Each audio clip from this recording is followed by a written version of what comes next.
Hi, I'm Alan Colmes. This is Versus. Normally we do Versus in our nice, safe studio in New York City, but we're at the Democratic National Convention. But who do I find at Democratic National Convention? A Republican.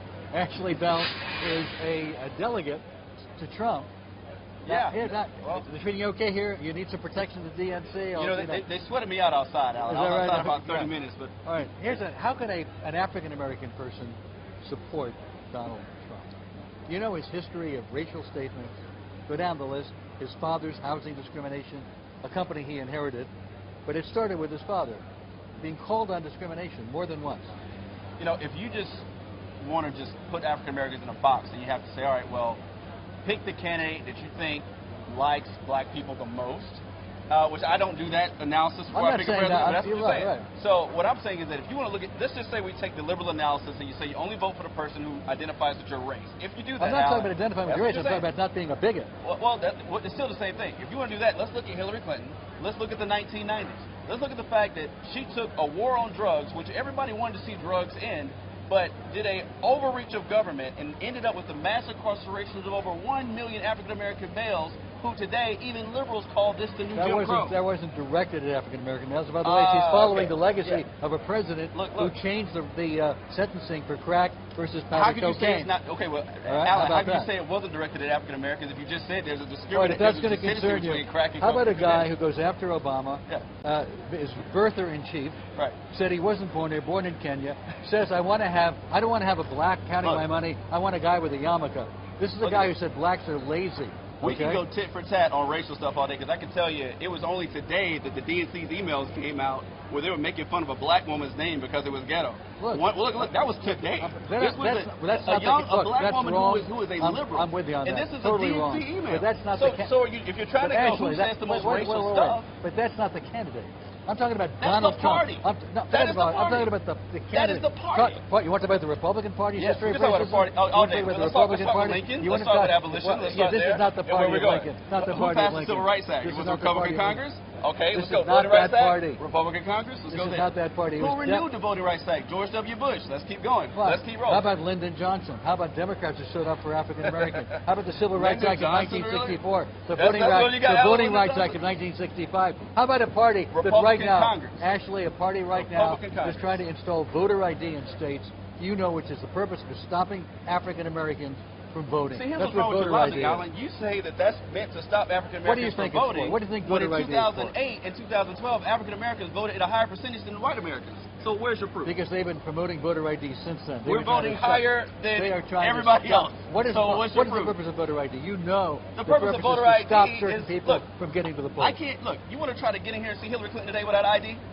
Try it. See what happens. It's not going to happen. I'm not talking about I'm not talking about a convention. I'm talking about voting in a voting booth. If you can't see the president without an ID, how can you not vote for the president without an ID? Can I see Trump without an ID? No, you can't. That's the point. No, but I'm not talking about seeing somebody. I'm talking about voting in a voting booth. You know what voter ID is meant to do. It's meant to make sure that people are who they say they are, and they're and they make sure that they're the right people on the voting. This is the guy who said your candidate said blacks are lazy.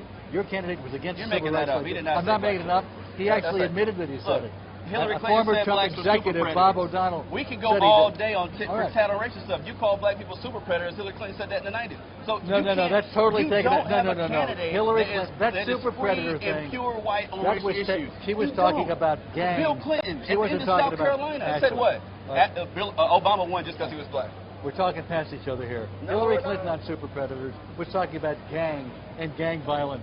She was not talking about blacks. I honestly want to believe that the Black Lives Matter folks who are protesting you today thought she was talking about non-African Americans. I can't speak for them. Well, I read what she said. I listened to what she said. She was not talking about blacks. Has a tyrant history of racial issues. Donald Trump has one thing he does have. Look, here's what separates Donald Trump from Hillary Clinton. At the end of the day, he has hired people of all races, of both genders. She hasn't hired anybody. She's used government payroll to peddle influence for the last 3 decades. Where's your candidate's track record? Donald Trump used influence to get a deal in Atlantic City, to get the West Side Yards in New York.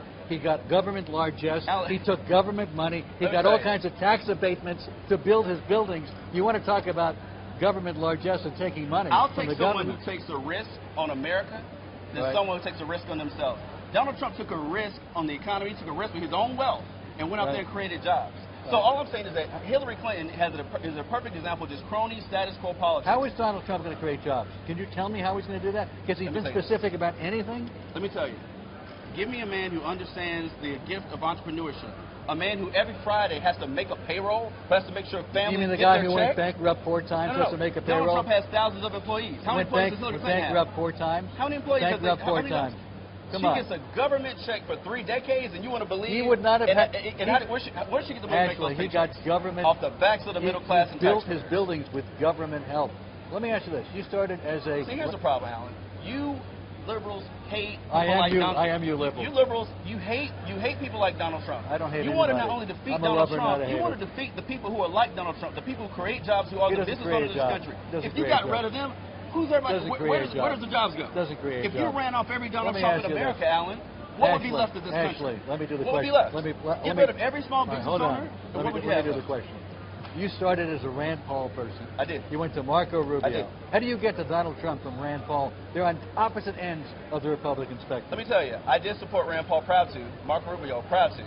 And now I'm left with a choice, which America's left with the same choice. Do you support someone who can change the system? And I supported Rand Paul because I thought he was going to kick the table over when he went to D.C. Then you go to Marco Rubio, I go to who Marco is Rubio. in the system.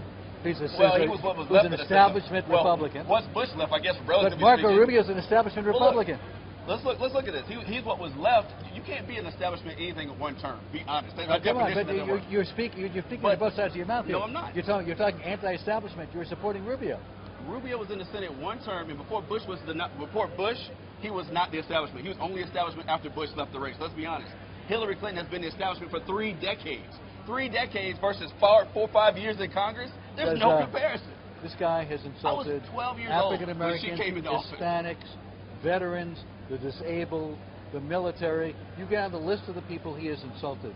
That's how he's gotten to where he is now. Are you proud of a guy who gets up and misrepresents FBI statistics on police brutality? That's what he did at the Republican convention. If I have to pick between criticizing a Twitter feed or her legacy in Washington, I'm going to criticize the fact that her emails from Benghazi, I'm going to criticize the fact, going back to the war on drugs debacle, I'm going to go back to her idea for putting universal health care in this country and try to bankrupt America. You can only criticize a Twitter feed for so long, Alan. It's not going to win you the race. Yeah, and you reduce Donald Trump to a Twitter feed. That's what you've done. You just reduced all. You're right. All the stuff you say, those are tweets. But we're talking about policy that's affected Americans in a negative way. Donald Trump, hands down. If you compare both candidates, one's for change, one's for not. Tell me the last time America didn't vote for change. Is this party over country? Because you would support anybody in your party, right, who got the nomination. I would not. If Donald Trump ran as a Democrat, I would not support him. Look, you'll support any Republican, right? I believe there's a fair process on the Republican party to get a nominee. On the Democratic side, you don't have that. You don't have a choice of who you can pick. You know why? Because y'all rigged the election. I agree with you. If you don't rig the election, then you could have it. First of all, Hillary Clinton won without superdelegates. I don't like the system. I don't like the fact that she wouldn't have won if y'all hadn't had debates at midnight on Christmas Eve. That's not true. She was on in prime time on different networks. Look, the system thinks on both sides. Caucuses versus primaries. No, our process was fair. There were plenty of people who said never Trump, who didn't want Trump to have the nomination, and you know what? He still got it despite all that. You have people who, you're asking Bernie Sanders people to support a woman who you purposely rigged the election to make sure Donald Trump lost a primary or caucus, he would talk about a rigged system. Every single time. So the system was only not rigged when he won. No. Every other time it was rigged. You know what happened? The people rose up and Donald Trump had enough votes where it didn't matter. On your end, it's a different party. My party chairman wasn't trying to rig the election. Actually, the math is there. Where's your party chairman now? Hold on. She did not need superdelegates. Where's your party chairman today, Alan? She's not in the convention anymore. She can't speak. And that's why. You know why? And that's why because I would she rigged not. The election. And I would not support. If the election wasn't rigged, she would still be speaking today, right? How is it rigged? How is it rigged? Exactly how is it rigged? You will ask the 10,000 Bernie fans that are out there who are shutting down traffic right now how it was rigged. Yeah, but walk out into that crowd outside the Did you not see the protesters outside the Republican convention? No, I didn't actually. You didn't. So you walked into a back entrance? Let me tell you, Democrats are protesting their own convention. Yeah, I believe we did not have any Republicans protest Republicans. We got to run. Thank you very much. See y'all. Ashley Bell, a delegate from Georgia for Donald Trump. Thanks for watching Versus. Follow us at Fox News Live on Twitter. You on Twitter? Ashley Bell R. Ashley Bell R. At Twitter. Thanks for watching. Thanks.